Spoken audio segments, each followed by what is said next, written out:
एकीकडे वर्धा नदीला पूर आला असताना जोरदार पावसानं चंद्रपूरकरांची चिंता वाढली। पाऊस असाच सुरू राहिल्यास चंद्रपूर शहराला पुराचा वेढा बसण्याची शक्यता। चंद्रपूर हैदराबाद मार्ग बंद। महाबळेश्वर तालुक्यात कालपासून मुसळधार पाऊस। कोयना, कन्हेर, धोम, उरमोडी धरणाच्या पाणी पातळीत मोठी वाढ। महाबळेश्वरमध्ये मागच्या 24 तासात 121 मिलीमीटर पावसाची नोंद। कोयना धरणाच्या पाणलोट क्षेत्रातील पाऊस वाढल्यामुळे पाण्याचा विसर्ग वाढवणार। 19,000 क्युसेकनं विसर्ग कोयना नदीपात्रात। नदीकाठच्या गावांना सतर्कतेचा इशारा। सांगलीच्या शिराळ्यातील चांदोली धरण क्षेत्रात अतिवृष्टी। पावसामुळे चांदोली धरण 91% भरलं। चांदोली धरणातून वारणा नदीपात्रात 6,500 क्युसेकनं पाण्याचा विसर्ग। छत्रपती संभाजीनगर जिल्ह्यात मुसळधार पावसाचा फटका। पळशी गावात मुसळधार पावसामुळे शेतीचं प्रचंड नुकसान। नदी नाल्यांना पूर आल्यानं शेतात शिरलं पाणी। धाराशिव जिल्ह्यात मुसळधार पाऊस। 108 गावांमधील 38,000 हेक्टर पिकांचं नुकसान। 53 जनावरांचा पुराच्या पाण्यात वाहून गेल्यानं मृत्यू। महसूल आणि कृषी विभागाचा प्राथमिक अहवाल समोर।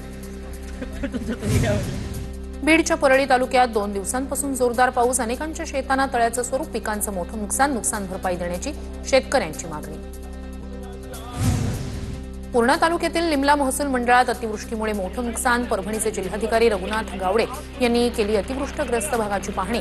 तात्काळ पंचनाम्याच्या सूचना। अमरावतीच्या चांदूर बाजार आणि अचलपूर तालुक्यात मुसळधार पाऊस। शेती पिकाचं आणि घरांचं मोठं नुकसान। आमदार प्रवीण तायडे यांच्याकडून नुकसानग्रस्त भागाची पाहणी। परभणीच्या गंगाखेड तालुक्यातील गौडगाव इथे अतिवृष्टी सदृश पाऊस। शेतातील कापूस आणि सोयाबीन पिकं पाण्याखाली गेल्यानं प्रचंड नुकसान। उभ्या पिकांमध्ये पोहोच। शेतकऱ्याचा आक्रोश। पंचनामे करून भरपाई देण्याची शेतकऱ्याची मागणी। उद्या सकाळी 10 वाजल्यापासून 20 ऑगस्टच्या रात्री 10 वाजेपर्यंत असं 36 तास अर्ध्या नागपूरचा पाणी पुरवठा बंद। प्रतापनगर, खामला, लक्ष्मीनगर, टाकळी, जैताळा, त्रिमूर्तीनगरचा पाणी पुरवठा बंद राहणार। पुणे शहराच्या मध्यवर्ती भागातील भिडे पूल लवकरच वाहतुकीसाठी खुला होणार। 20 ऑगस्टला पूल खुला होणार। गणेशोत्सव काळात होणारी गर्दी लक्षात घेता पूल खुला केला जाणार।